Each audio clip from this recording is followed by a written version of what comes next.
네, 안녕하세요. 더불어민주당 서울시당위원장 국회의원 기동민입니다. 먼저 이렇게 귀한 시간 내주셔서 정말 감사드립니다. 오늘 대한민국의 7대 종단의 종교 지도자님들을 모시고 이렇게 소중한 자리를 갖게 되었습니다. 허락해 주셔서 감사합니다. 코로나19로 많은 분들이 힘들어가고 있고 국가뿐만 아니라 전 세계가 이 어려운 상황들을 극복하기 위해서 수많은 노력들을 해나가고 있습니다. 정치가 그 한 중심에 서 있습니다. 우리는 정치를 통해서 국민들에게 꿈과 희망을 주기도 하고 때로는 실망과 좌절감을 안기기도 합니다. 집권 여당으로서 어떻게 정치를 해야 될 것인지에 대해서 겸허하게 돌아보는 시간이 되었으면 좋겠습니다. 아무 말씀이나 주십시오. 따끔한 회초리를 들어주십시오.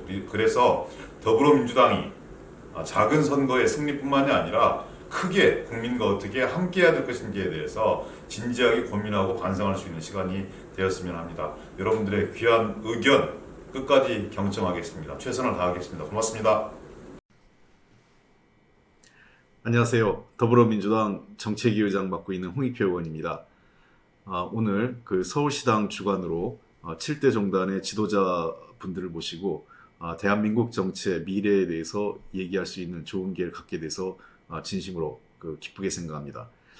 직접 뵙고 함께 대화를 나눴으면 훨씬 좋겠다 싶지만 코로나 상황상 불가피하게 이 온테크루트로 이 영상 축사를 하게 된 것을 양해 부탁드리겠습니다. 이번 주 행사 준비를 위해서 기동민 서울시당위원장, 그 다음에 김원희 우리 더불어민주당 원내 부대표께서 많이 애써주셨고 시당 관계자분들도 애써주신 거에 대해서 다시 한번 감사의 말씀을 드립니다. 잘 아시는 것처럼 우리나라가 위기에 있을 때마다 종교계는 항상 앞장서서 국난을 극복하는 데 앞장서 주셨습니다. 그리고 국민의 뜻과 의지를 하나로 모아서 우리 국가가 위기를 벗어나고 또 새로운 미래로 도약하는 과정에서 종교계가 가장 큰 역할을 해보셨습니다. 한국 사회가 굉장히 어렵습니다.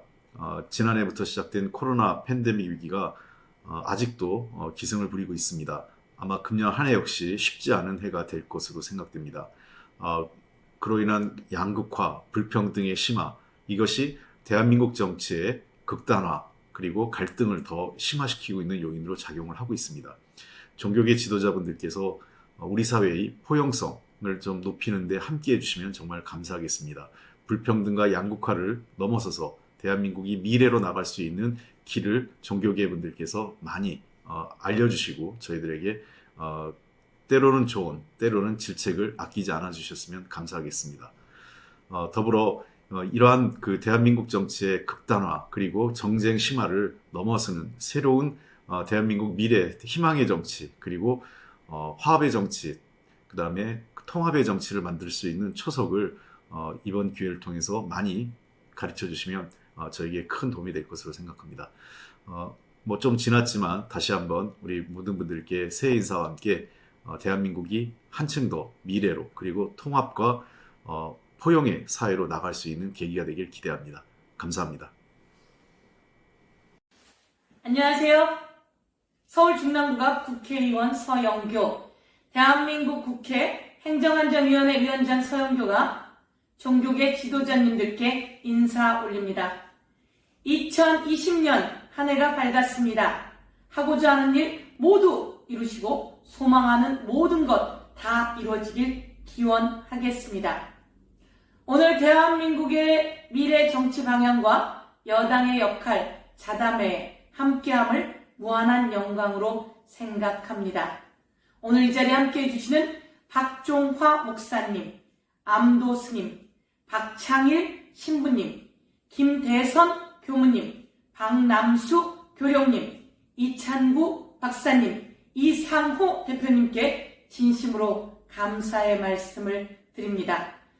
코로나로 어느 때보다 어려운 이 시기에 우리 지도자님들의 말씀이 대한민국 국민을 위로하고 미래에 대한 확신을 갖고 대한민국이 한 단계 도약하는 데 큰 힘을 줄 것이다. 이렇게 말씀드리고 싶습니다.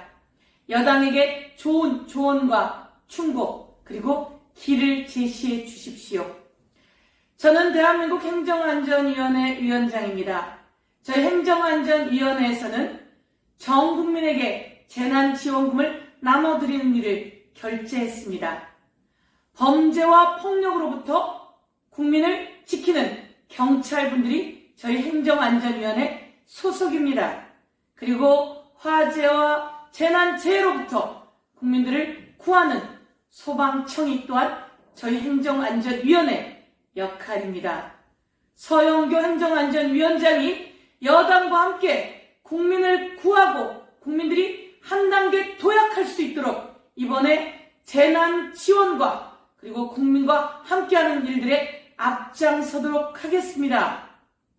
정책과 입법과 예산으로 국민을 구하는 일에 국민이 뛰는 곳에 함께하도록 하겠습니다. 코로나로 어느 때보다 어려운 이 시기, 대한민국은 K방역으로 세계 1등을 달리고 있습니다. 대한민국이 생산하는 치료제 이제 2월에 보급될 것입니다. 전 국민이 맞고도 남을 만큼의 코로나 백신이 또 2월이면 접종될 것입니다. 대한민국은 일상을 되찾고 그리고 다시 한번 전화위복의 계기로 삼아서 도약해 나갈 것입니다. 이 어려운 시기에 대한민국은 신용등급이 2단계나 상승했습니다. 이 어려운 시기에 대한민국의 수출의 기적이라고 할 만큼 대한민국 수출은 세계 7위로 올라섰습니다. 세계가 주목하는 AI 기술은 19단계나 성장해서 세계 7위를 달리고 있습니다. 어려운 이 시기에 대한민국 국민은 이 위기를 기회로 만들어내고 더 저력을 발휘하고 있습니다. 함께 노력하고 위로하며 이 위기를 극복해내고 있습니다. 우리 종교계 지도자님들께서 오늘 귀한 말씀 주신다면 그 말씀을 국민들께 전달하는 가교 역할을 하도록 하겠습니다. 더 열심히 뛰겠습니다. 여당이 여당답게 일하도록 하겠습니다. 다시 한번 힘내라 대한민국을 외치며 대한민국 화이팅! 종교계 지도자님들 감사합니다. 안녕하십니까. 박종화 목사입니다. 사실 오늘 더불어민주당 서울시당에서 특별 초청을 받아서 이제 종교인의 한 사람으로서 여기까지 왔는데 특별히 이 모임을 만드신 우리 서울시당 감사합니다. 그 중에서도 대협력특별위원회 우리 강병규 위원장님 너무 고맙습니다. 이런 기회 때문에 또 우리 당과 시민사회 또 정당과 종교사회가 대화의 장을 갖는 것 같아서 너무 고맙고요.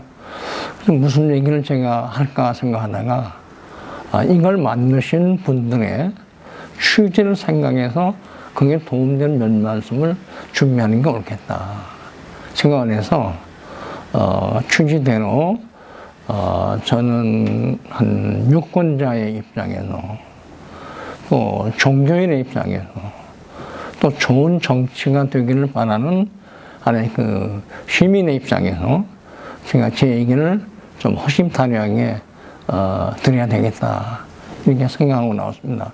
아마 그게 우리 서울시당의 대의협력특별위원회의 의도가 아닌가 이렇게 생각을 합니다.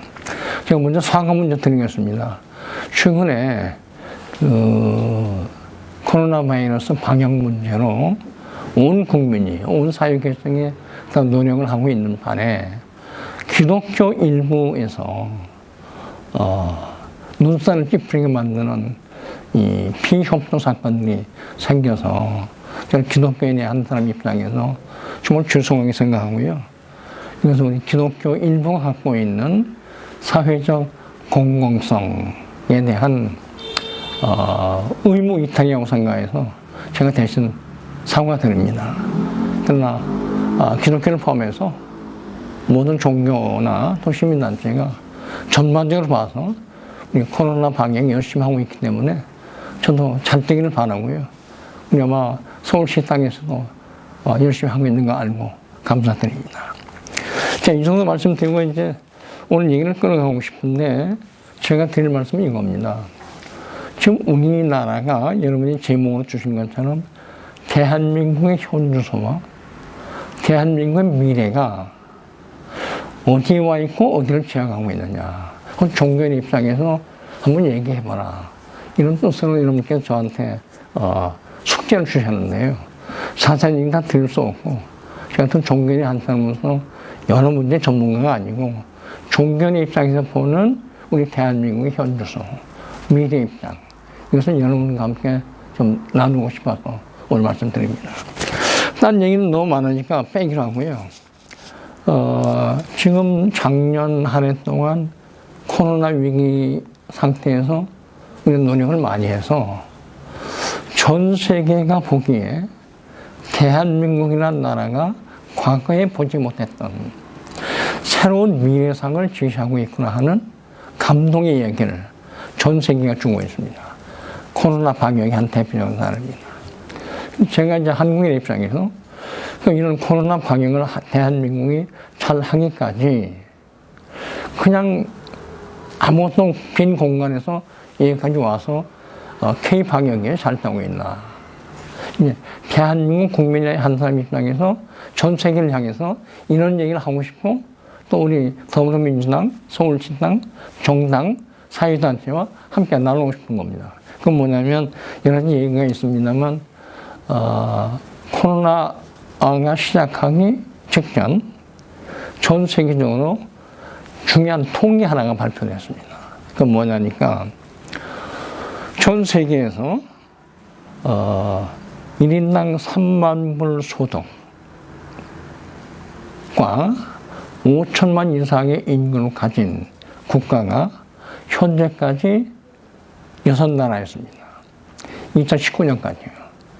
근데 2019년 말에 한 나라가 추가가 됐습니다. 그게 바로 대한민국입니다. 3만 불 소득에 5천만 인구. 예, 3050 시대라고 그러는데요. 여러 가지 통계가 많지만 이게 하나 딱 두고 보면 우리 대한민국은 언제 어떻게 이렇게 전 세계가 주시하는 좋은 성과를 거두게 됐나. 제가 생각해 봅니다. 전 세계가 생각하는 우리 대한민국을 보고 여기까지 오기까지 정리하기에 저는 세 가지라고 봅니다. 하나는 뭐냐.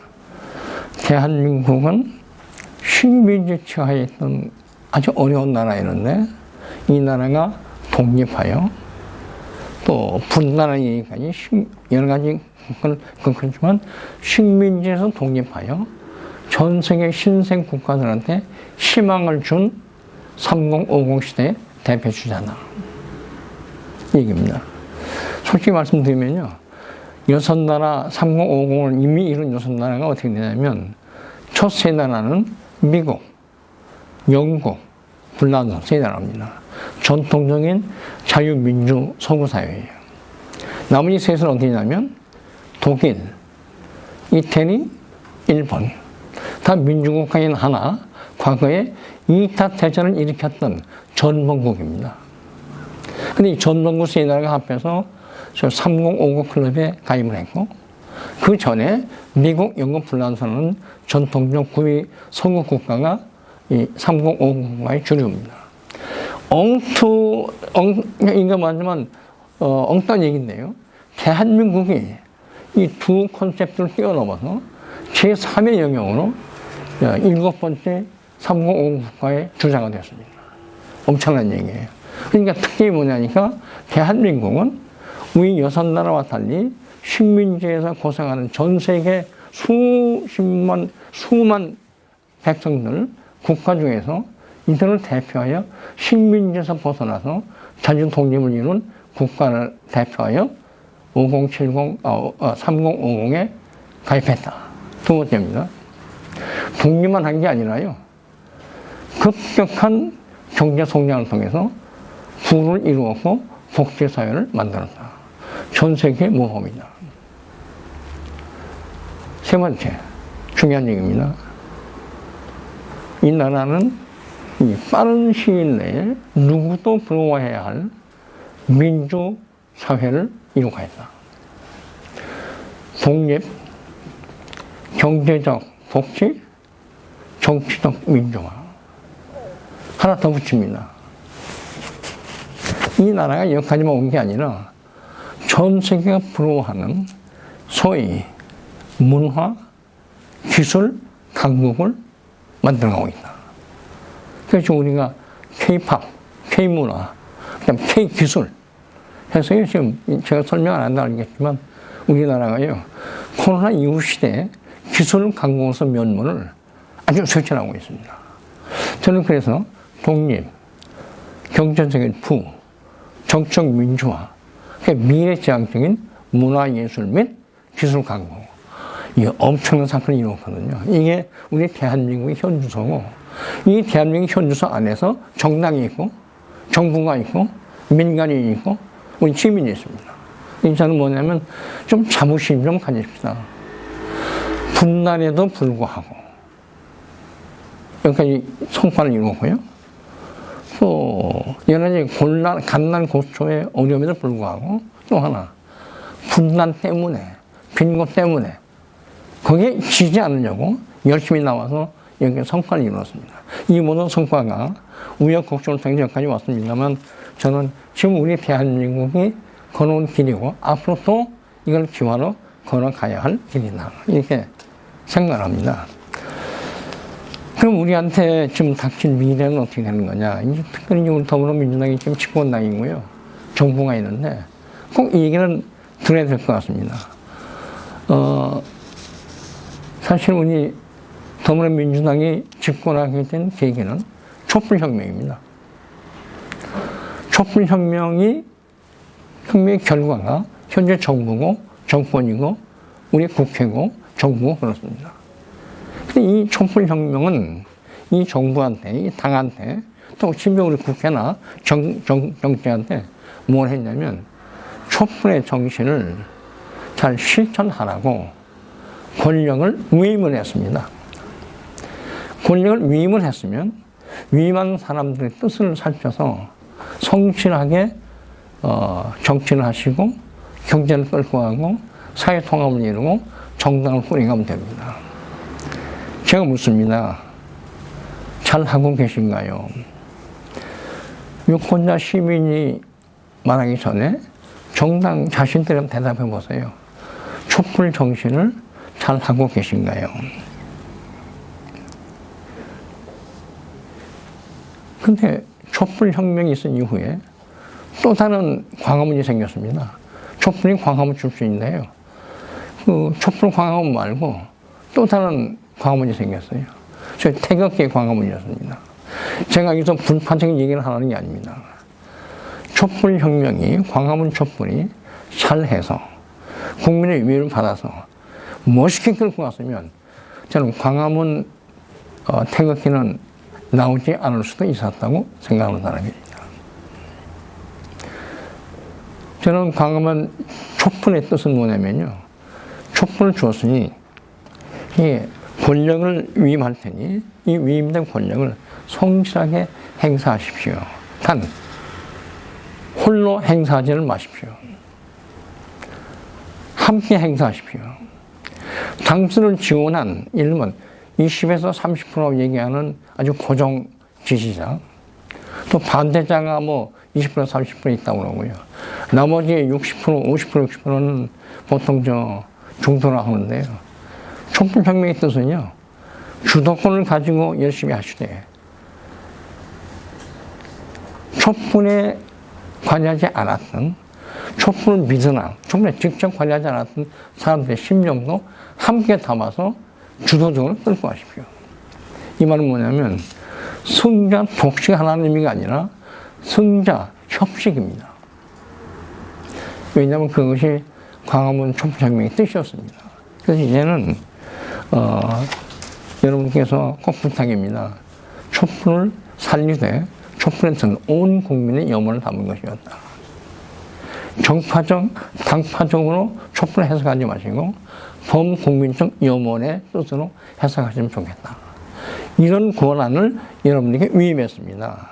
위임했으니 제발 위임한 대로 잘 지켜주십시오. 자가 비판은 여러분이 아십시오.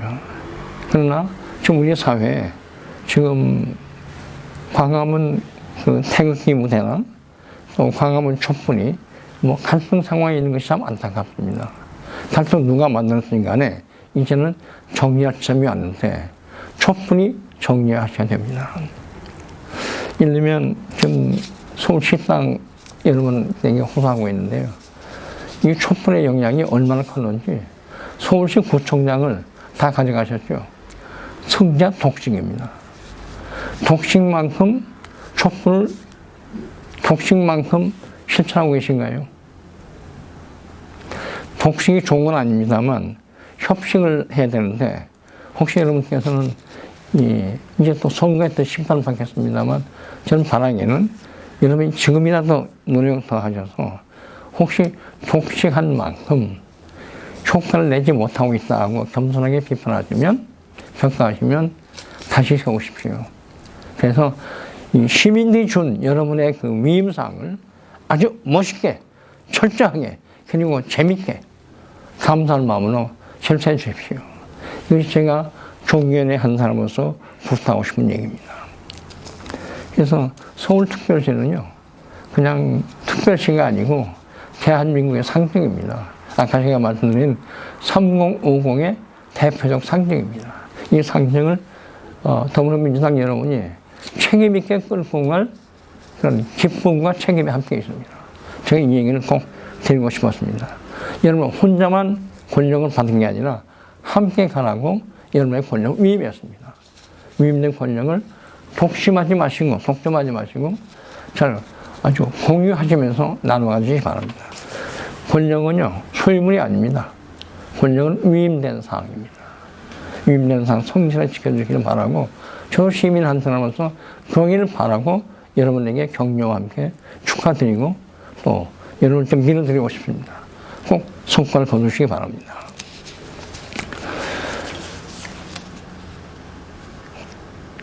이게 하는 방식은 뭐냐면 최근에 여러분께서 서울시니까요 꼭 잘한 것만 있는 게 아니고 잘못한 것도 많습니다. 뭐 신문에 다 났고 언론에 보도가 됐고 우리도 아는 사실입니다. 중요한 게 하나 있습니다. 제가 솔직히 말씀드리면 모든 정권이 모든 권력이 항상 선한 일만 할 수는 없습니다. 잘못은 범합니다. 그래서 이렇게 하기를 바랍니다. 더불어민주당은 촛불의 정신을 가지고 나왔으면 1. 우리는 진실을 밝힌다. 잘못한 건 잘못했다고 이실직고 하겠다. 그리고 용서를 빌고 협력을 빌겠다. 은폐하지 않겠다. 꼼을 치지 않겠다. 거짓말하지 않겠다. 속이지 않겠다. 그것이 광화문 촛불의 정신이었습니다.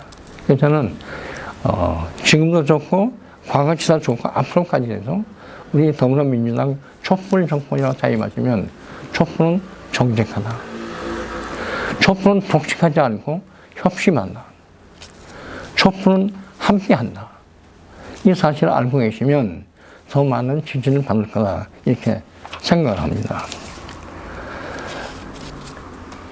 그 다음에 제가 이제 이 자리에 묻고 싶으면서 제가 하나 경견드리고 싶은 말씀이 하나 있습니다. 그건 뭐냐 하니까 자꾸 선거가 닥치면 선거 때마다 가서 유권자를 호소하고 평가를 받게 될 건데 지금 시대에 와서 제가 유권자 한 사람으로서 우리 더불어민주당의 서울시 땅에 여쭤보려고 합니다. 당신들이 보시기에 더불어민주당의 서울시 땅에 경제용 하나 빌려오겠습니다. 가성비는 좋은 편입니까? 낮은 편입니까?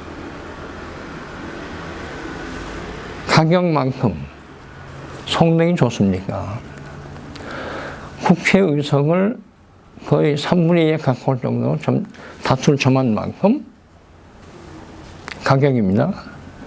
국회 운영의 성능은 좋은 겁니까? 서울시의 그 단체장을 다수를 점했는데 그만큼 가격이 큰 건데 서울시를 운영하는 성능도 그만큼 좋습니까? 가성비는 경제에서만 얘기할 게 아니라 정치를 끌고 가야 됩니다. 가성비는요, 또 저는 종교도 끌고 와야 되고 시민사회도 끌고 와야 된다고 생각합니다. 그래서 우리가 생각하는 이 가격, 수치로 표현하는 가격이 아니라 이제는 진실 내지는 성능, 이것을 따져봐야 할 텐데, 저는 이 문제에 있어서도 더불어민주당이 제일 먼저 우리가 생각하는 우리의 가성비는 솔직 담대하게 고백하고 협력을 구하고 자기 비판을 하고, 그래서 저는 국민들로 하여금 정말 우리가 생각하는 정직하고 미래지향적인 좋은 정부다, 좋은 당이다, 이렇게 해야 이 나라가 축복받는다고 생각해서 말씀을 드리는 겁니다. 또 하나 제가 부탁의 말씀이 하나 있습니다. 그게 뭐냐니까, 앞으로 촛불 정치를 실행하는 데 있어서 함께 유념해야 할 사항이 하나 있습니다. 그건 뭐냐니까, 혹시 더불어민주당의 목적 지상주의, 목표 지상주의가 너무 강해서 그 목표를 향한 과정이 많이 왜곡되거나 경시되거나 또는 덜 고려된 것이 아닌가 하는 생각을 제가 합니다. 솔직히 말해서 목적이 좋으면, 목적이 선하면 그 목적을 향해서 우리 모두 다 동의합니다. 단지 민주사회에서 중요한 거는요, 선한 목적만큼 과정이, 수단이 선하고 진실해야 합니다. 왜 그러냐면, 우리가 나무 하나를 한 그루 심으면요, 나무를 심어서 좋은 열매를 맺어야 되는데, 좋은 열매를 맺고자 하는 목적입니다. 목표입니다. 그 목표를 달성하려면 거름을 잘 줘야 되고요, 바람과 비바람이 필 때 잘 보호해 줘야 되고요, 그리고 또 나무 옆에요, 잡초가 자랍니다. 잡초를 좀 뽑아줘야 되고요, 정리해야 되고요. 이거 하지 않으면 나중에 나무가 열매를 못 맺습니다. 그러니까 좋은 열매를 맺기 위한 목적이 선하면 선으로 가기 위한 과정도 이렇게 굉장히 어려운 과정인데, 이 과정에 뭐가 필요하냐? 역시 협력이 필요하고 협치가 필요하고 진정성이 필요하고 그렇습니다. 그래서 현실은 내고 갑니다. 아무리 좋은 목적도요, 현실이 너무 악해서 선하지 않아서 목적으로 지향하는 길을 막을 수도 있습니다.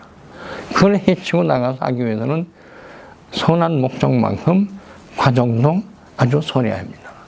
과정도 포괄적이 됩니다. 과정도 좋아야 참여폭이 늘어나고요. 그래서 인기도 좋고요, 또 퍼센트도 올라가고요. 저는 그래서 선한 목적을 지향하고, 우리는 촛불 결론 내겠습니다.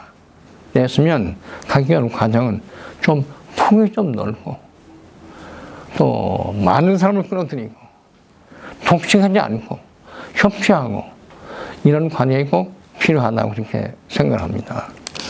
지금 현재 우리나라의 관행에서 문제점은, 오늘 현실에서 대한민국은 이제는 코로나 이후의 대한민국은 과거에 있어 왔던 대한민국의 위상과는 달리 저는 새로운 시대를 맞고 있습니다. 그래서 새 방역이고 새 문화고 새 가치를 갖고 가는데, 제가 이런 제안을 하겠습니다. 서울시당 여러분, 이제 코로나 극복한 다음에 어떻게 하시랍니까? 코로나 극복 다음에는 코로나 극복했으니 쉬자 이러지 마시고요, 코로나 극복했으니 이제는 금년부터는 새로나 운동을 벌이자. 코로나는 옛것, 새로나 운동을 정치, 당, 프로그램, 시민참여, 정부, 국회, 이 모든 곳에서 함께 벌려가자. 그래서 제가 새로나 운동을 제안하고요, 더불어민주당 서울시당이 새로나 운동의 모체가 되기를 바랍니다. 선한 목적에, 아주 선한 과정에, 그리고 모든 사람이 동참하는 그런 아름다운 결실을 여러분이 만들어 가시기 진심으로 바라고, 제가 미리 축하드립니다. 잘하세요. 우리 국민의 동참을 여러분께서 잘 지원하셔서 총기에 좋은 성과 내시기 바랍니다. 감사합니다. 지금 국가적으로 매우 어려운 때입니다. 이 어려운 때일수록 우리에게 진정 필요한 것은 우리나라, 우리 민족에 대한 공동체 정신을 회복하는 것이라고 생각합니다. 지금 우리한테는 공동체 정신의 회복이 매우 절실합니다. 다시 말해서 지금 우리 국민들은 지역 감정이라는 그 험난한 길도 다 헤쳐왔습니다. 그런데 지금 이념 대립이 너무 극심합니다. 국민 누구나 진보이든 보수이든 그것을 택할 수는 있습니다. 다만 그것이 하나의 정책의 대안으로 또는 어떤 논리의 대안으로 상대를 설득하는 데 집중하지 않고 감정으로 대할 때에 국민 혼란을 부추깁니다. 이러한 이념적인 감정, 이념적인 갈등, 이 문제를 우리가 조속히 해결했으면 좋겠습니다. 지금 우리 사회에는 이러한 공동체를 망가뜨리는 각자 위심의 정신이 있습니다. 각자 위심이란 자기만을 위하는 마음, 또 자기만을 위하는 개인주의, 이런 것을 통칭해서 하는 말입니다. 그것은 상대를 배려하거나 상대를 인정하지 않으려는 그런 마음에서 옵니다. 진보든 보수든 누구든지 먼저 상대를 생각하고 상대를 포용하는 그러한 마음이 가장 시급하다고 생각을 합니다. 또 한 가지 우리 사회가 안고 있는 문제 중에 하나는 친일 청산의 문제입니다. 최근에도 친일파는 열심히 살았고 독립운동한 사람들은 대충 살았다는 그런 말들이 지금 회자되고 있습니다. 이러한 의식이 어디서 나왔을까요? 물론 해방 이후 우리가 친일파를 청산하는데 또 친일 정신을 청산하는데 집중하지 못했다는 그러한 과오도 있는 것 같습니다. 젊은 세대들이 우리 역사를 바르게 알지 못하기 때문에 이러한 말들이 나오는 것 같습니다. 우리 국민들이 역사의식을 분명히 한다는 것은 우리 민족에 대한 어떤 주체성을 확실히 하는 길이라고 생각합니다. 그런 민족 사관, 민족의 문제를 분명히 하나의 사관으로서 정립하기 위해서는 국민 모두가 과거 일제시기에 있었던 그런 조선 총독부가 만들었던 우리 잘못된 역사, 이 잘못된 역사관을 청산하고 지금 이 21세기에 맞는 우리 민족 국가에 맞는 역사의식이 형성되어야 한다고 생각합니다. 일례를 들면은 문재인 대통령이 취임 초에 우리 가야사를 복원한다고 했습니다. 아주 많은 국민들로부터 박수를 받았습니다. 그러나 거기에 참여한 학자들이 과연 가야사를 복원할 능력이 있었을까요? 자격이 있었을까요? 결과는 어떻게 됐습니까? 그 학자들, 연구에 임하는 사람들이 친일 문제가 청산되지 않고 민족사관 문제가 분명히 정립되지 않았기 때문에 오히려 혼란만 부추겼습니다. 얼마 전 국립중앙박물관에서 가야 유물 전시회가 있었는데 유물 전시 내용이 온통 일본의 역사관 그대로 받아들이는 우리 역사가 아닌 일본 역사를 선전하는 그런 홍보장으로 전락했다는 그런 지적이 있었습니다. 이런 것을 볼 때에 국민은 물론이고 우리 학자들도 이러한 민족사관 문제가 하루빨리 정립되어야 한다고 생각합니다. 이 문제와 관련해서 민족종교인의 한 사람으로서 말씀드리고 싶은 게 있습니다. 바로 그 대종교 문제입니다. 대종교는 일제강점기에 우리 대항전기에 봉오동 전투, 청산리 전투에도 알다시피 혁혁한 독립운동에 그러한 공을 세웠습니다. 그 공을 세우기까지는 대종교라고 하는 그 교단은, 대종교 교인들은 엄청난 희생을 감수하지 않을 수 없었습니다. 조국과 민족의 그런 희생을 하면서까지도 국권 회복을 위해서 투쟁하였지만 해방이 된 이후에 그들은 아무런 대접을 받지 못했습니다. 우리 민족종단 가운데서 대종교가 지금 가장 열악한 위치에 있습니다. 문재인 대통령께서는 취임 초에 국가와 민족을 위해서 희생한 사람에 대해서는 국가가, 정부가 끝까지 책임을 지겠다 라는 말씀을 하셨습니다. 맞는 말입니다. 옳은 말씀입니다. 그러나 아직도 우리 사회에는 이렇게 독립운동에 희생하고 독립운동에 혁혁한 공을 세웠으나 정당한 대접을 받지 못하는, 오히려 대종교 같은 경우에는 기성 종교들부터 외면당하는 그러한 상태에 있습니다. 이러한 것을 보더라도 우리 사회 전반에 걸쳐서 우리 민족 정기를 함양할 수 있는 그런 어떤 계기가 있어야 되겠습니다. 그것이 진정한 우리가 21세기를 사는 민주시민으로서 가는 바른 길이라고 생각을 합니다. 지금 코로나로 인해서 작년과 올 지금 어려움이 계속되고 있습니다. 우리 국민들한테 이제 따뜻한 봄바람이 하루빨리 불어왔으면 좋겠습니다. 개인이나 또 사업장이나 회사든 모든 곳에서 지금 이 어려움을 극복하려고 하는 노력들이 보이고 있습니다. 이러한 여망을 우리가 하나로 모아서 또 우리 종교계도 이러한 일에 협조하면서 하루빨리 국난이 극복되도록 또 기도하고 또 그렇게 되도록 저희들도 정성을 다하겠습니다. 국민 여러분, 이제 조금만 참아주십시오. 우리는 반드시 코로나를 극복해서 모든 삶이 일상으로 돌아가는 그러한 때를 앞당길 수 있을 것입니다. 안녕하십니까. 유교정단 성균관의 원임 부관장이자 유교신문사 대표를 맡고 있는 이상호라고 합니다. 오늘 더불어민주당의 미래 정치를 위해 한마디 고언을 해달라는 말씀에 이 자리에 나서게 됐습니다. 비록 정치에는 문외한이지만 굳이 한 말씀 드리고자 합니다. 촛불 하나가 천년의 어둠을 물리친다고 했습니다. 그런데 천만의 촛불로 탄생한 문재인 정부와 더불어민주당이 흔들리고 있습니다. 지난 대선과 총선을 돌이켜보면 도무지 이해하기 힘든 일입니다. 어쩌다 이런 지경에까지 이르게 된 걸까요? 이 시점에서 제가 드리고 싶은 말씀은 스스로 자만심이나 교만에 빠지지 않았는지 생각해 볼 필요가 있다는 것입니다. 공경에 빠지는 것은 뭔가를 몰라서가 아니라 뭔가를 안다는 착각 때문이라고 합니다. 그리고 흔히 이런 상황에서는 초심으로 돌아가라고 합니다. 지난 대선 때 문재인 대통령은 사람이 먼저다라는 슬로건을 내걸었고 우리 성균관의 유림들은 이 같은 슬로건에 많은 공감을 했습니다. 유교의 가르침의 핵심이 바로 사람이기 때문입니다. 유교의 가르침은 한마디로 말하자면 사람답게 사는 법입니다. 그리고 사람답게 사는 것은 다른 사람을 해치지 않고 자기 소유가 아닌 것을 탐하지 않음입니다.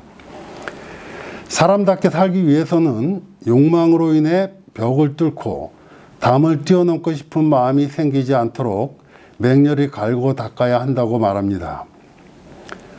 어울려 살 수밖에 없는 사람이 의롭지 않은 것에 대해 부끄러워하고 이 벽을 뚫고 담을 뛰어넘고 싶은 마음이 생기지 않도록 자제하는 것이 도의의 기본입니다.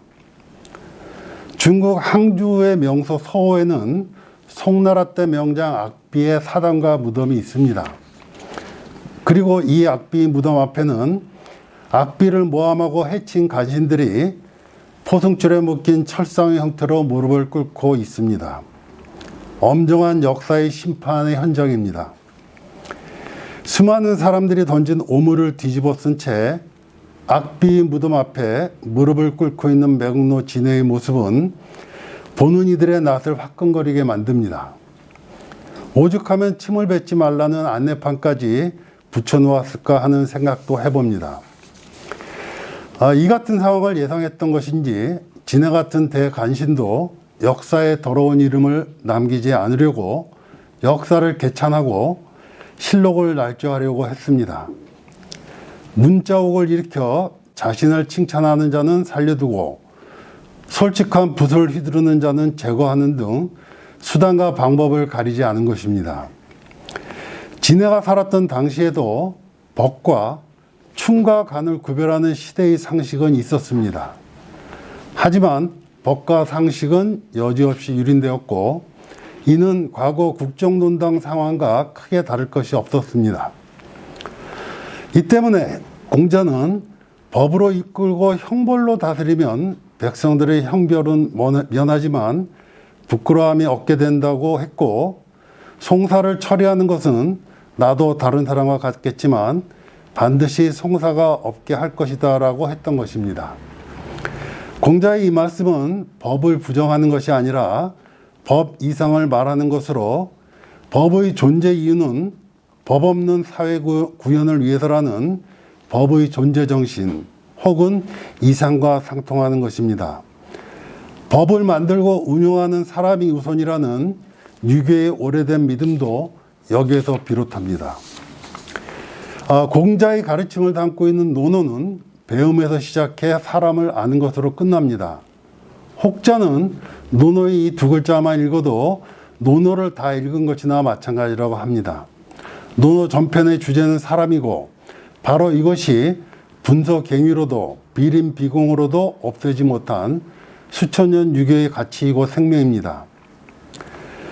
논어의 사람을 아는 것은 중용의 사람을 아는 하늘을 아는 것으로 이어집니다.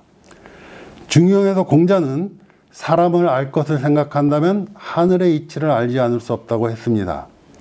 이 두 가지를 이어주는 것이 바로 성실함이고 남이 한 번에 능하거든 나는 100번을 하며 남이 10번에 능하거든 나는 1000번을 하는 것이 바로 공부입니다. 주자가 15, 6세 때 읽다가 전율을 느꼈다고 회고한 이 중용 제20장은 유교 정치 사상의 백미를 담고 있습니다. 공자는 애공이 정치에 대해 묻자 문왕과 무왕의 정사가 방책에 펼쳐져 있으니 그러한 가치를 구현할 수 있는 사람이 있으면 그러한 정사가 거행되고 그러한 사람이 없으면 정사가 종식된다고 하면서 정치는 사람에게 달려있다고 했습니다. 법이나 제도는 정치의 수단이지 본질은 아니며 그 법과 제도를 만들고 운영하는 것은 사람입니다. 지위 고하를 막론하고 그 몸을 인하게 하면 훌륭한 군주가 있고 훌륭한 신하가 있어서 정사가 거행되지 않음이 없게 된다는 것입니다. 이것이 바로 중용 제20장에 담긴 유교 정치사상의 요지이고 인치 즉 덕치입니다. 정직한 사람을 기용하여 정직하지 못한 사람을 위에 놓으면 백성이 따르고 정직하지 못한 사람을 기용하여 정직한 사람들 위에 놓으면 백성이 따르지 않는다고 한 공자의 말씀이 가슴 깊이 와닿는 시절입니다. 맹자는 그냥 선한 마음만 가지고는 정치를 할 수 없고 그냥 법만 가지고는 스스로 행할 수 없다고 했습니다. 마음이 아무리 착해도 그 착함만으로는 정치를 행하는 데 부족하고 법을 만들었다고 해도 그것만으로 운영되지 않는다는 뜻입니다.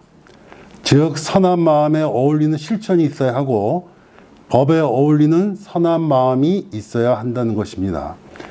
우리 모두 정치 현실에서 깊이 새겨 들어야 할 말씀입니다. 감사합니다.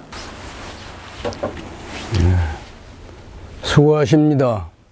어려운 시기에 나라를 위해서 이렇게 열심히들 해주셔서 대단히 감사합니다. 늙은 중이 아는 것도 없는데 다만 조금이라도 좀 도움이 되고 싶어서 몇 말씀 드리겠습니다. 지금 현재 우리가 당하고 있는 이 코로나 사태에 어쩌면은 각성기라고 할 수가 있는데 우리 불교라고 하는 말 자체가 그 부처불자가 깨달은 분을 부처라고 그럽니다. 근데 무엇보다도 현실에 대해서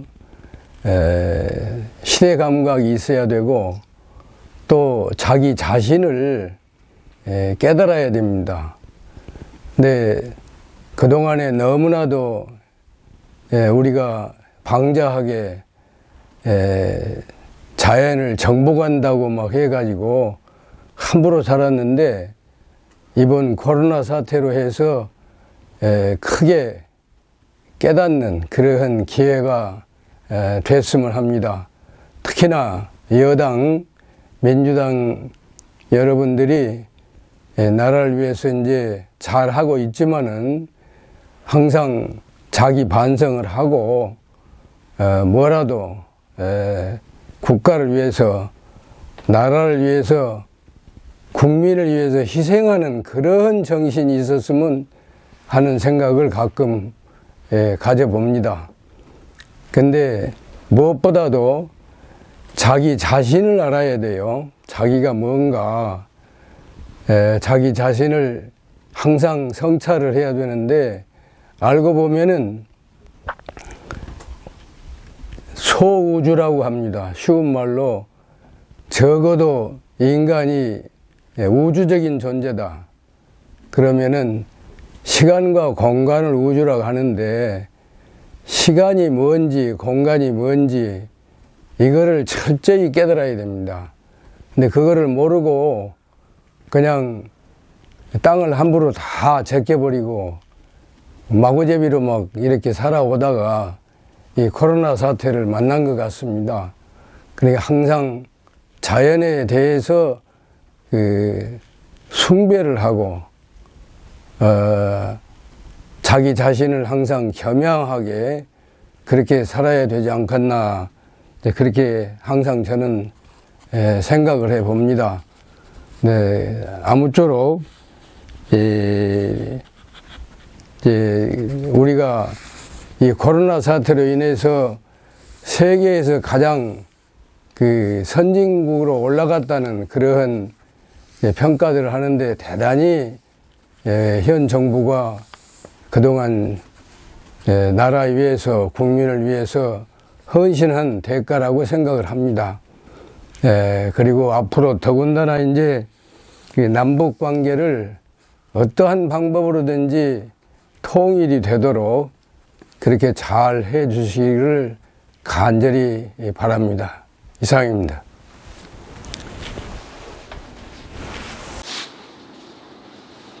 네, 반갑습니다. 오늘 서울시당, 더불어민주당 서울시당에서 바란다는 그런 내용을 가지고 말씀드리게 된 것을 영광으로 생각합니다. 제가 말씀드리고자 하는 주제는 지금 소통과 합의 제일 급선무입니다는 주제로 말씀드리겠습니다. 코로나19로 국민 모두가 고통과 불안 속에 살아가고 있습니다.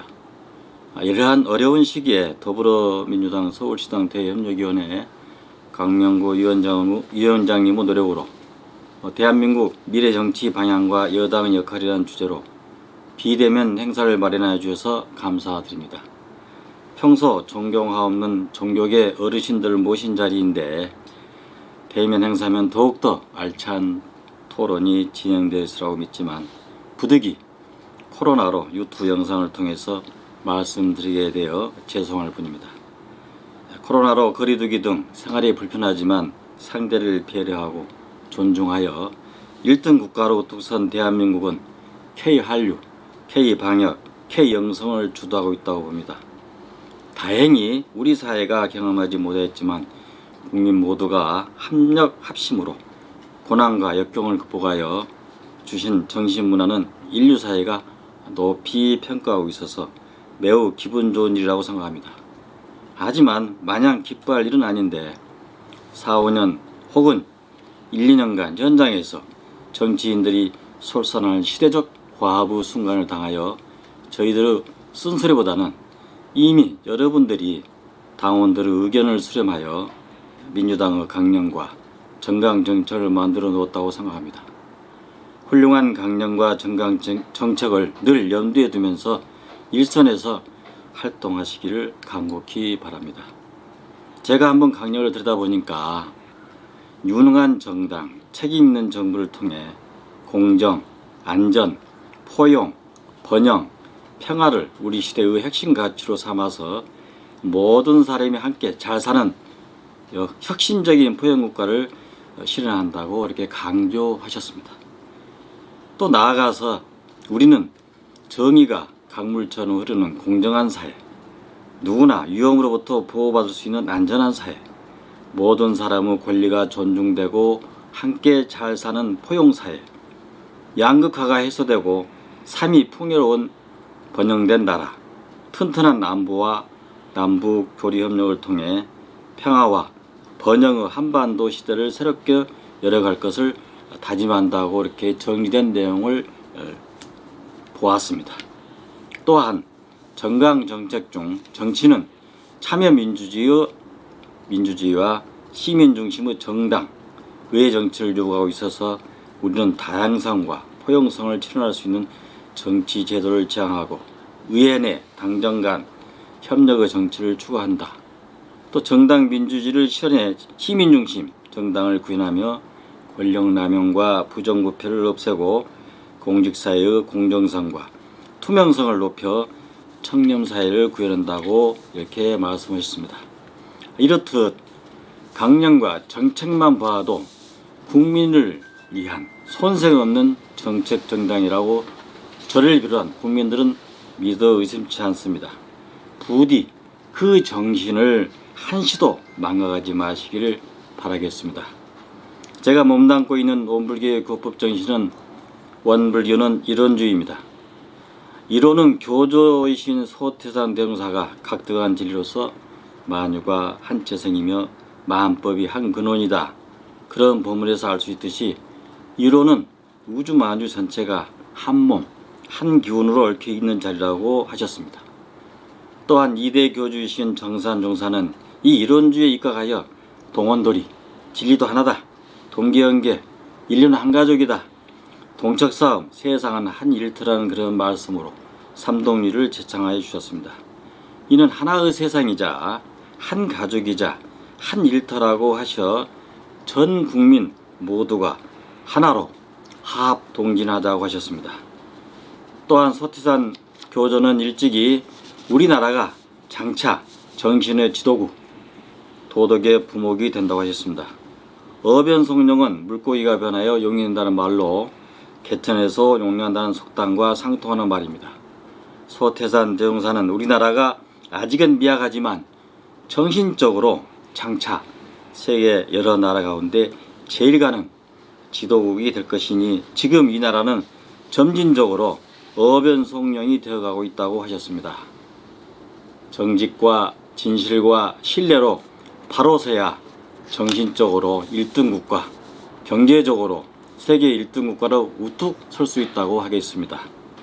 최근에 민주당 서울시 기초의원들의 부끄러운 사건들은 차마 입에 담을 수가 없습니다. 시민들이 믿고 따르던 분들인데 기만 행위로 비윤리적, 비도덕적으로 불신 행위를 하였다고 합니다. 따라서 더불어민주당과 함께한 정치인 여러분은 항상 열린 마음의 소유자가 되어야 합니다. 최근 지구촌이 코로나19로 1억 명이 확진되었다고 합니다. 국가사회가 고통받고 있습니다. 우리나라도 사회적 불안이 고조된 상태로 지금은 사불시대, 불통의 시대, 불신의 시대, 불안의 시대, 불만의 시대라고 하겠습니다. 우리 사회의 신뢰가 무너져 믿음 또한 불안하여 종교적 신념이 흔들려서 불신으로 갈등이 심화되어 불통하니 불신하며 불안하니 불만이 나타난다고 하겠습니다. 따라서 오늘 저는 무엇보다도 소통과 합의 제일이자 급선무라고 말씀드렸던 것입니다. 소통은 열린 마음이자 빈 마음으로 자존심을 내려놓는 것입니다. 소통이 안 되는 것은 자기중심적 사고인 이기주의 병이라고 생각하며 상대를 위한 배려와 존중의 부재이기도 합니다. 여러분이 잘 알고 있는 건국 이념인 홍익인간의 정신은 널리 인간을 이롭게 하라고 하였듯이 널리 인간을 크게 도우라는 의미로도 해석이 됩니다. 여러분들께서는 봉사는 물론 근본 정신을 실현한 정당, 정치인, 소통과 합으로 열린 정당, 열린 정치인이 되어주길 간절히 당부합니다. 무조건 모든 약자분들 위하여서 그들의 편에 서 주셔야 합니다. 비근한 해로 선거철이 되면 모든 사람들을 부처로 모시지만 목적을 달성하면 권력 남용, 권위적인 형태를 많이 보아왔습니다. 초지일관 여해한 신법과 행동이 절대 필요한 코로나 전국입니다. 고통스럽기 때문에 우울하게 보내는 많은 약자들이 우리들 주변에 계신 점을 간과해서는 안 됩니다. 아름다운 대한민국과 함께 살아가는 형제자매, 친지, 친우 등 모두가 한 형제요, 한 일터임을 자하여 주시길 당부합니다. 모두가 하나로 화합 동진하여 국민과 소통하고 국민을 배려하는 존중하는 지도인으로 거듭나서 존경받고 인류사회의 모범인 정신의 지도국, 도덕의 부모국으로 1등 국가를 건설해가는 정당과 정치인이 되어주실 간절히 염원합니다. 입춘, 우수가 다가오면 동남풍이 불어오는 따뜻한 바람, 만물을 솟아시키는 봄바람, 봄날이 다가오고 있습니다. 종교에서는 하는 일은 항상 만생령을 좋게 살리려 하기 때문에 이를 동남풍이라고 말하지만 정치도 동남풍을 불리어 여러분들이 세운 강령과 정책이 국민 모두에게 사랑받기를 기대합니다. 끝으로 코로나가 하루빨리 잠시되길 바라오며 이 자리를 마련해 주신 더불어민주당 강명구 서울시당 대협력위원장님, 또한 행사를 준비한 서울시당 관계인 모든 분들에게 거듭 감사드리며 목적하는 모든 일이 여의 성취되기를 바랍니다. 코로나19 잠시되기까지는 우리 사회는 소통과 합의 제일입니다. 여기에 몰입하여 주시길 바라며 대한민국의 평화와 번영을 위한 기도, 민족의 염원인 평화통일을 기도합니다. 감사합니다. 반갑습니다. 이렇게 영상으로 뵙고 인사를 드리게 돼서 뭐라고 말씀드려야 될지 모르겠습니다. 제가 오늘 꼭 좀 말씀을 드리고 싶은 주제는 우리가 때를 알고 때를 써야 되겠다라는 말씀을 좀 제목으로 가지고 시작을 했습니다. 아마 내일 모레 며칠 지내면 2월 3일이죠. 2월 3일이면은 입춘이 됩니다. 입춘이란 계절은 봄이 시작되는 계절, 이렇게도 얘기도 하고, 또 어떻게 보면은 그것이 1년을 시작하는 계절이기도 합니다. 근데 가장 우리가 중요한 것은 정치를 하는 사람이든 살림을 사는 우리 어머니들이든 모두가 때를 잘 알고 때를 쓰면은 그것은 성공할 수 있고 목적한 일을 이룰 수가 있습니다. 근데 때를 잘 모르면은 아무리 일을 해도 성과가 나지 않습니다. 그리고 우리가 때를 잘 모르는 사람을 우리가 뭐라고 얘기를 합니까? 여러분들도 잘 아시다시피 때를 잘 모르는 사람을 우리가 철부지라고 얘기를 합니다. 철을 잘 모른다, 이렇게 얘기를 합니다. 왜 그럼 우리가 때를 알고 때를 써야 되느냐? 때에 맞는 일을 해야 됩니다. 봄에는 씨앗을 뿌려야 되고, 여름에는 가꾸어야 되고, 가을에는 추수를 해야 되고, 겨울에는 다시 저장을 하는 그런 계절입니다. 그 계절의 힘은 단순히 우리가 달력을 만들어서 계절의 힘이 있는 것이 아니라, 계절의 힘이라는 것은 하늘의 이치입니다. 천리입니다. 사계절이 바뀌지도 않고 변하지도 않고 꼭 바뀐다고 하는 얘기는 그것이 우주가, 세상이 지금 살아가고 있다라는 증거입니다. 근데 우리가 모든 일을 할 때 그러면 농사에만 철이 있고 바다에서 이러는 사람만 철이 있느냐? 그게 아니라 생활을 해나가는 것, 정치를 하는 일에도 때를 알고 때를 써야 됩니다. 철부지가 되지 않아야 되는 겁니다. 근데 최근에 보면은 이 세상에 일을 잘 한다고 하는 사람들이 하는 말들이 다 자기네들이 잘 한다고 그럽니다. 근데 제가 보기로는 상당한 철부지들이 많이 있습니다. 근데 다행스럽게 철부지가 안 되기 위해서 하는 말들이 있죠. 정치하는 사람들은 시대정신이라고 그러죠. 또 세상을 이끌어가는 모든 지도자들은 개혁이라는 용어를 쓰고 변화라는 얘기를 씁니다. 시대정신, 변화, 개혁, 똑같은 말입니다. 이것이 결국 때를 아는 기본적인 단어입니다. 그런데 과연 이 시대정신을, 변화와 개혁을 제대로만 사용하고 제대로만 실천한다면은 한울의 이치에 따르고 천명을 받을 수가 있습니다. 근데 입으로는 시대정신이라는 말을 하고 개혁이라는 용어를 쓰고 변화라는 말을 쓰는데 제가 보기로는 변화하지 안 했습니다. 마치 지금 2021년에 살아가면서도 마치 19세기 시절에 사는 사람들처럼 때를 잃어버리고 살고 있다는 것이 안타까운 일입니다. 그런데 이 때는 어디서 나와야 될까요? 꽃이 피는 매화꽃을 보고 시대의 변화를 보는 것이 옳지가 않습니다. 시민들의 마음을 읽을 줄 알아야, 국민들의 소리를 들을 줄 알아야 그것이 한울의 이치입니다. 우리는 천심이 한울의 마음이 어디 있냐 얘기를 하면은 두말할 필요도 없이 민심이 천심이라고 얘기합니다. 그러면은 천심을 따르지 않고 정치인들 성공할 수 있고 또는 어떠한 일을 하는데 성공이 되겠습니까? 그런데 이 천심이 어디에 있다고 그랬습니까? 천심은 곧 민심이다. 민심이 곧 천심이다. 우리 시민들의 마음이 곧 천심이다라는 겁니다. 그런데 정치하는 사람들은 그런 것을 선거 때만 잘 씁니다.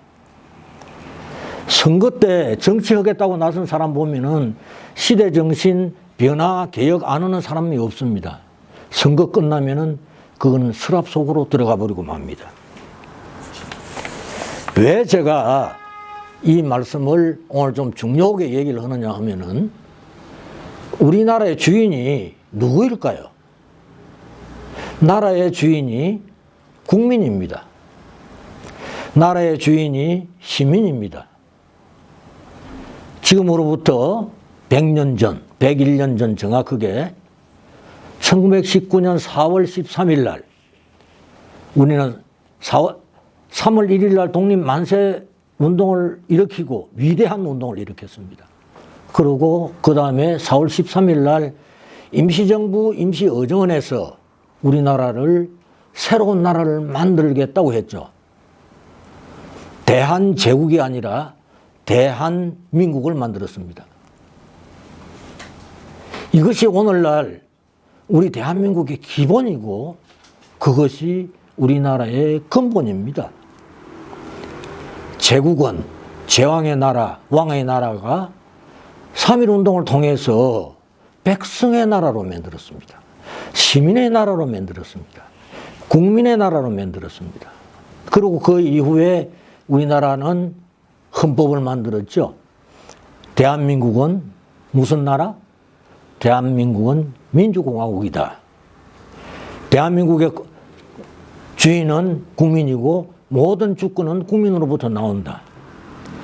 근데는 정치하시는 분들이 이 주권이 어디 있는 것을 한 번만 더 생각한다면은 우리나라는 정치가 반대를 위한 정치도 안 할 거고 내가 다수 여당이라고 해서 힘으로 몰아붙이지도 않을 것입니다. 정치는 바로 국민들 마음속에서 국민들로부터 만드는 겁니다. 근데 우리가 3.1운동 정신에서 얘기했다시피 우리나라의 주인은 국민들입니다. 그럼 국민들하고 소통하고 국민들하고 대화하고 국민들하고 어려운 문제를 풀어나간다면 무엇이 두렵습니까? 저는 이해를 할 수가 없습니다. 좀 죄송스러운 얘기인데 지금 다수당을 만들어 준 것이 누가 만들었을까요? 여러분들 스스로가 만들었다고 생각하십니까? 바로 국민이 만들어줬습니다. 근데 그 만들어줬는데 뭐가 두렵습니까? 국민들이 만들어줬는데 어떤 것이 두렵습니까? 마치 쫓기는 사람들처럼 내가 이렇게 힘이 있으니까 힘을 막 함부로 써도 되는 것처럼 그렇게 하고 어떻게 나라의 주인이 국민이라고 얘기를 할 수가 있겠습니까? 저는 그것이 아니라고 생각합니다. 어려울 때일수록 돌아가고 모르는 게 알미 많을 때일수록 좀 더 잘 물어보고 좀 더 잘 소통하고 좀 더 잘 껴안으면은 그 사람이 힘이 있어 보이지 소리 지르고 주먹질하고 내고집들하고 그것이 어떻게 힘이 있는 사람들이 하는 행동이라고 볼 수가 있겠습니까? 결국은 우리는 헌법 정신이라고 얘기하는 사법 당국의 검사 판사들도 이 법이 헌법이 무엇인지 아는지 모르겠어요. 헌법을 똑바로 알고 국민이 주인인 줄 알았다면은 정치에는 실수가 없을 겁니다. 근데 그렇지 않고 제가 보기로는 특별한 권력 계층이나 특별한 돈이 있는 재벌들이나 하고 정치를 한다면은 그건 정치가 아니죠.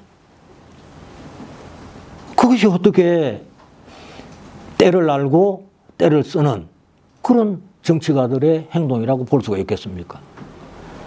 지금의 때는 국민들이 정치를 하시는 분들보다 훨씬 실력이 더 낮습니다.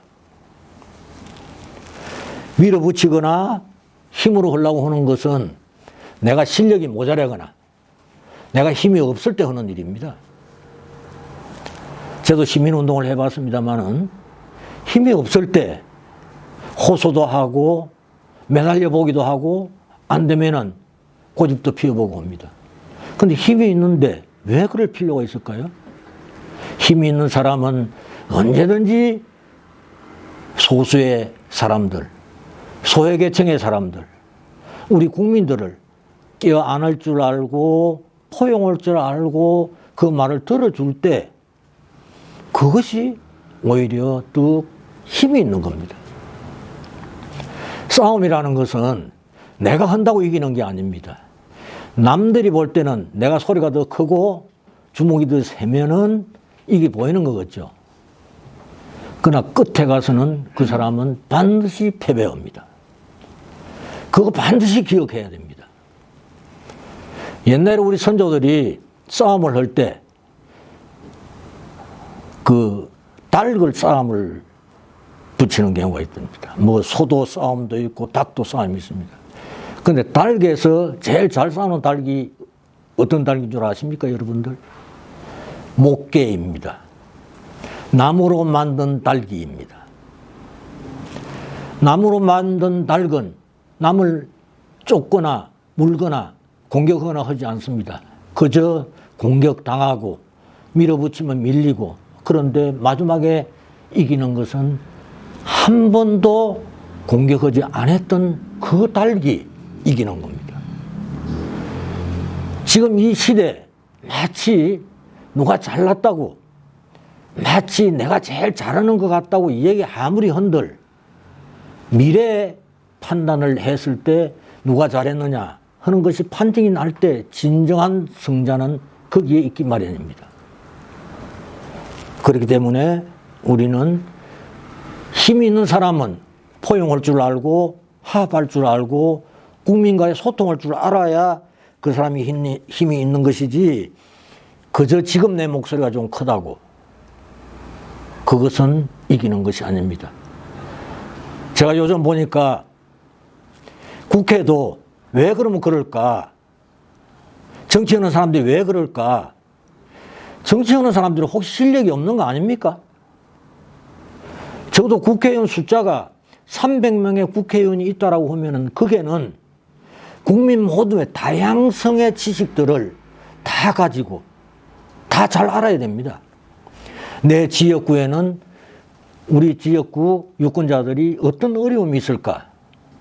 어떤 삶이 가장 미래의 희망적인 삶일까? 한 번만 생각하신다면은 저는 법을 만들어도 실수하는 법을 만들지 않을 것이고, 한 번 내가 행동을 하더라도 미래를 위한, 지금 좀 아쉽고 안타깝더라도 다음에 잘 사는 그런 정치로 할 수 있으리라고 생각합니다.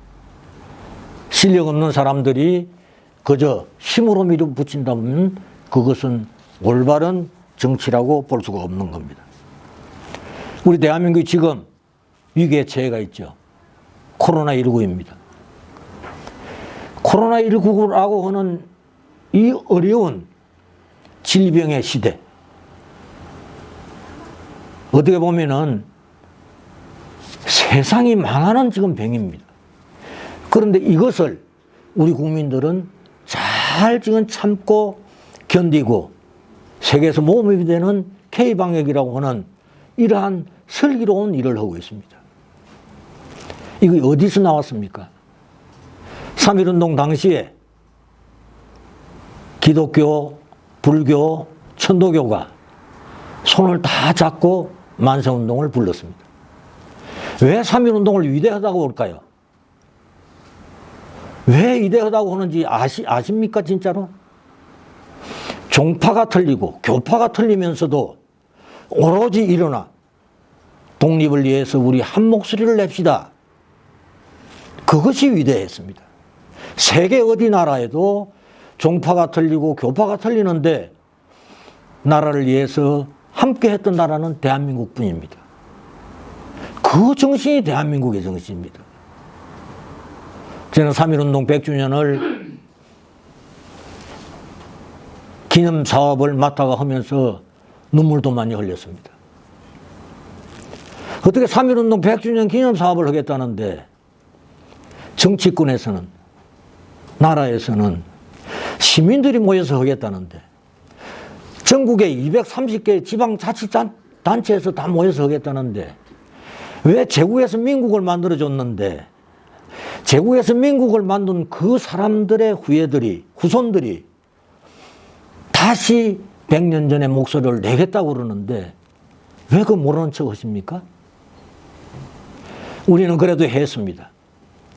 규모가 크고 적고를 떠나서 그 정신을 잃지 않기 위해서 오늘 3.1운동 100주년 기념 사업을 기념비도 세우고 공동 자료집 만들고 100년 전에 선열들이 했듯이 우리는 기독교, 불교, 천도교 7대 종단들이 다 모여서 자료집도 만들고 기념비도 세우고 비석도 만들었습니다. 만약에 이런 일들이 지금 좀 더 우리가 진일보 했더라면은 저는 큰 성공을 했으라고 봐집니다. 지금 코로나19를 당해서 지금 천만다행히 지금 어떤 보상 제도를 만들고 지원 제도를 만든다고 하니 천만다행입니다. 코로나라고 하는 전쟁을 할 때, 우리는 전쟁을 할 때 총알이 있어야 되고 실탄이 있어야 됩니다. 총알과 실탄이 우리가 백신이고 치료제다 이 얘기를 한다라면은 또한 그 전쟁을 할 때 보급을 해줘야 됩니다. 군인들에게. 그 보급은 지원이고 보급은 시민들이 어려움에서 살아나는 겁니다. 나라 국민이 다 죽고 난 뒤에 나라 부채가 얼마니 많으니 적으니 이 얘기한들 그게 무슨 소용이 있겠습니까? 아까 얘기했듯이 이 나라 주인이 국민인데 국민이 다 피해를 입고 말았는데 나라 빚이 많으면 어떻고 적으면 어떻겠습니까? 다신 지금이라도 그러한 문제를 단순하게 선별적 지원이냐 보편적 지원이냐 핀셋 지원이냐 그렇게 따지지 마십시오. 진짜로 지금 이 어려움에 그래도 우리가 다 대처하기 위해서 국민들이 모두가 힘들게 노력하고 있습니다. 눈에 보이든 안 보이든 우리 어머니들이 걱정 더 하고 있습니다. 돌아오는 음력설에 우리 설 명절 어떻게 세울까? 그래도 조상님한테 얘는 갖춰야 될 거 아닌가 하는 것이 우리나라의 풍속입니다. 근데 5명이서 모이지 말라고 그러니까 우리 할머니는 그럼 어떡할까요? 하루 5명씩 우리 나흘을 제사를 지내야 될까요? 다 걱정을, 정치하는 사람보다 더 걱정을 많이 합니다. 이런 것들을 좀 정치권에서 내 지역구의 사람들은 잘 살고 있는지, 어려운 거는 없는지 좀 깊은 생각을 가지고 해줬으면 좋겠다는 말씀을 드립니다. 사실 그래야만이 우리가 때를 알고 때를 쓰는 그런 역할을 해야 됩니다.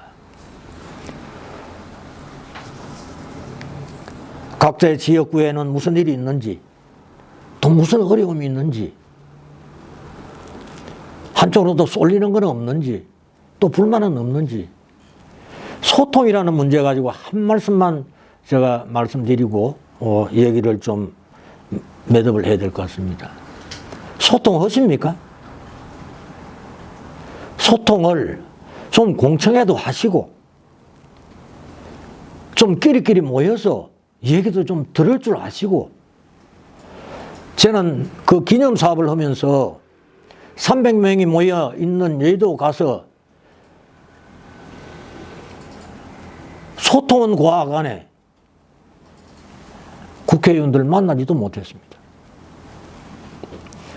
제가 오늘 이 자리에서 여러분께 말씀을 드립니다마는 진정한 소통은 가장 어렵고 힘든 사람들을 손잡고 얘기를 들어주는 겁니다. 들어줘야만이 그 속에서 정치가 나옵니다. 정치의 핵심은 공감이기 때문에 그렇습니다. 최근에 우리가 사법부에 대해서 실망하는 국민이 아주 많습니다. 또 검찰의 행보에 대해서 분노하는 경우도 많이 있습니다. 아마 그 핵심은 국민과 공감대가 잘 형성되지 않아서 그런 문제가 생긴다고 봅니다. 그런데 정치권에서는 좀 나을까 생각하고 있는데, 혹시 여기서도 그처럼 한다면은 앞으로 더 어려워질 수 있습니다. 또 지금은 찬바람이 몰아치는 겨울입니다. 머지않은 세월에 봄이 올 겁니다.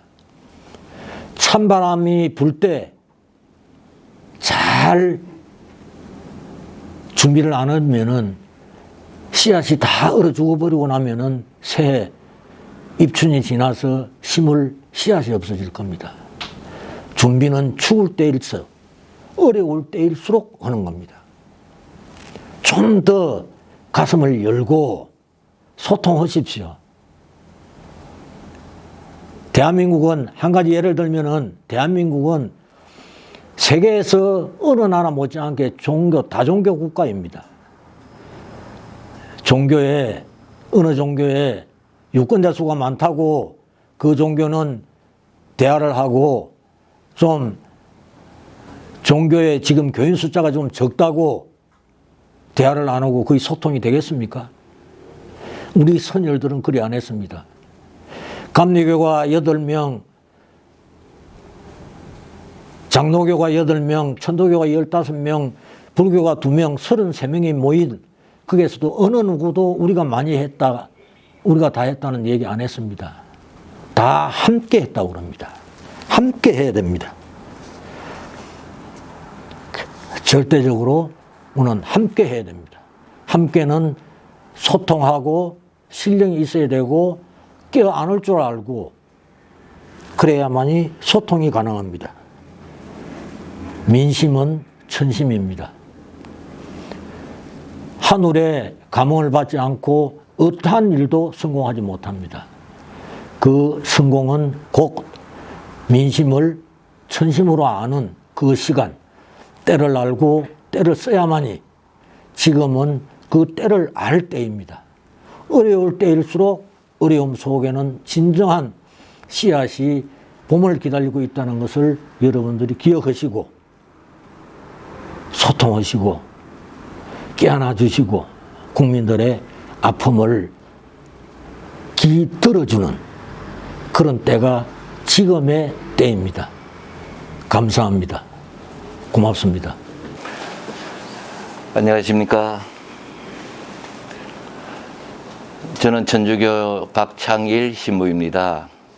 오늘 민주당에 대해서 좀 쓴소리를 해달라는 부탁을 받고 오늘 이렇게 자리에 섰습니다.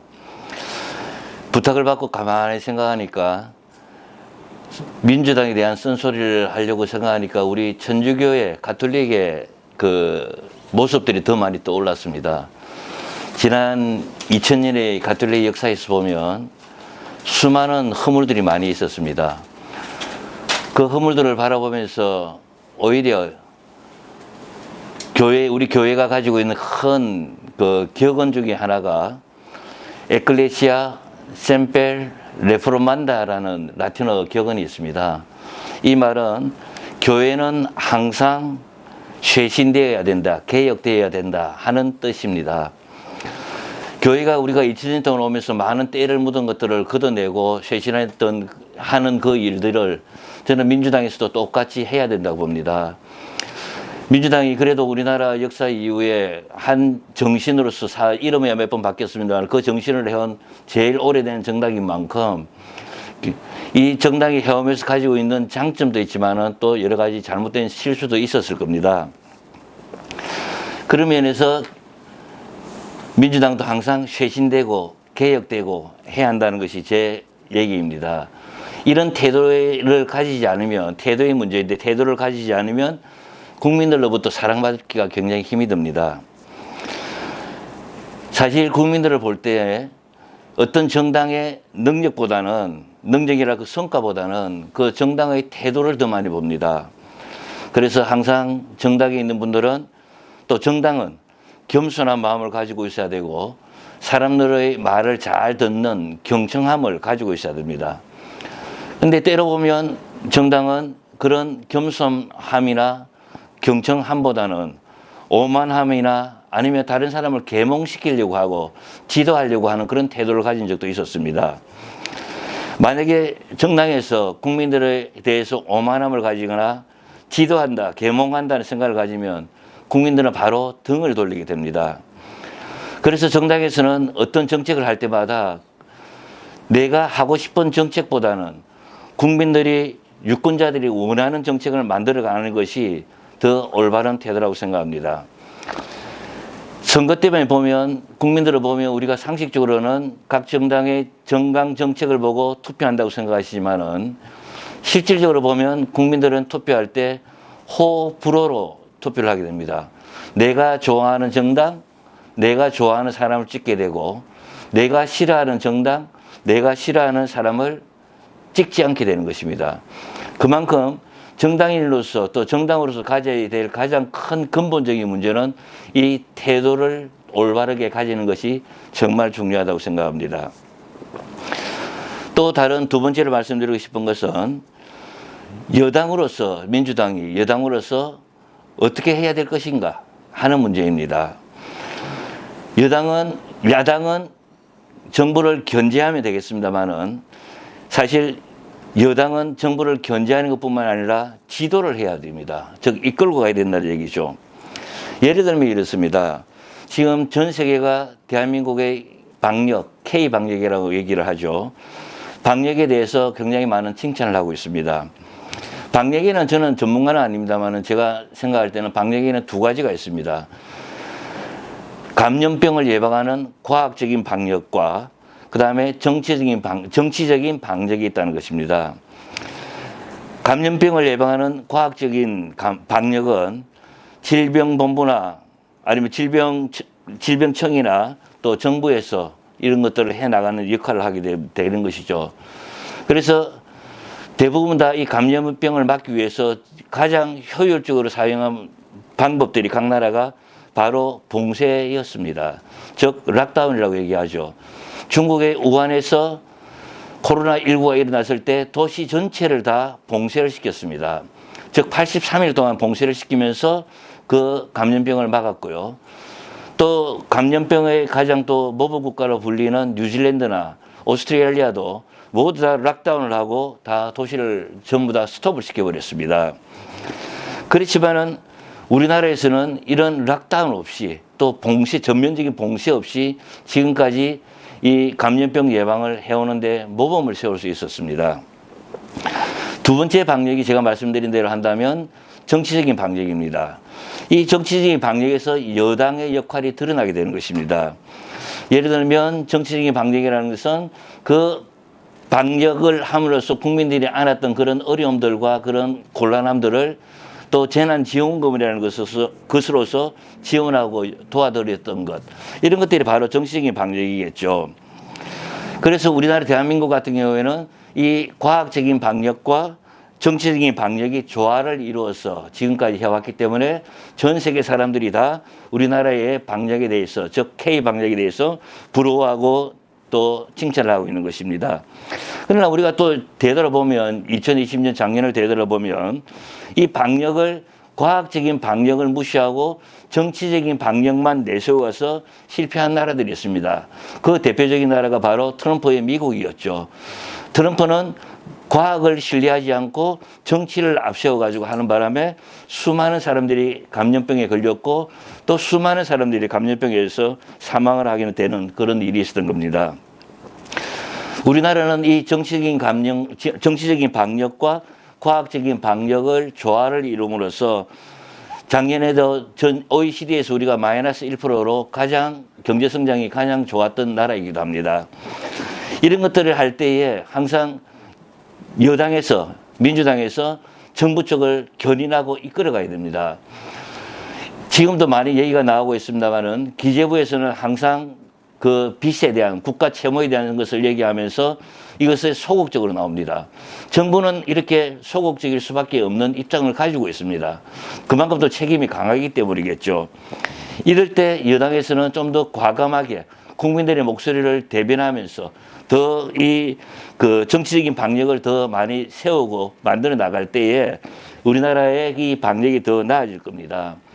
실질적으로 기재부에서 또 다른 그 국민들에 대해서 그 지원하는 문제에 대해서 반대를 하는데 이 여당 의원들이나 또 여당에서 이것을 잘 이끌어가지 못한다면 똑같이 국민들로부터 여당이 질책을 받게 됩니다.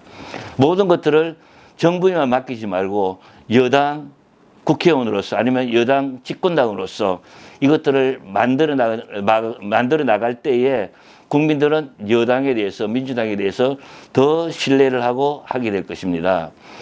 이 정부, 문재인 정부뿐만 아니라 민주당, 여당은 바로 촛불혁명의 산물이기도 합니다.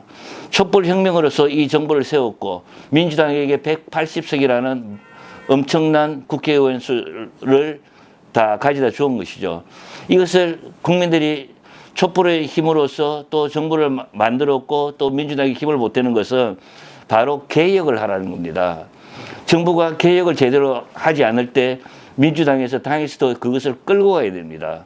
그러나 올 초에 있었던 일처럼 민주당 대표가 사람들이 생각하지도 않을 때에 전 대통령들의 사면을 얘기하는 것은 국민의 정서와 굉장히 뒤떨어진 것이라고 저는 생각합니다. 국민들의 정서는 그 두 대통령에 대한 사면에 대해서 아무런 아직도 그 준비도 안 된 상태에서 여당의 대표가 그것을 먼저 한다는 것은 정말 뼈아픈 저는 실책이라고 생각합니다. 이 민주당 정부가 성공하고 문재인 정부가 성공하고 민주당이 성공하기 위해서는 이 개혁이라는 끈을 결코 놓쳐서는 안 됩니다.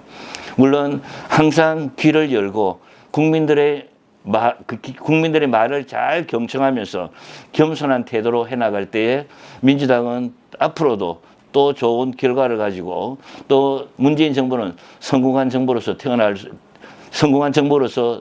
또 결과가 맺어질 수 있다고 생각합니다. 감사드리겠습니다.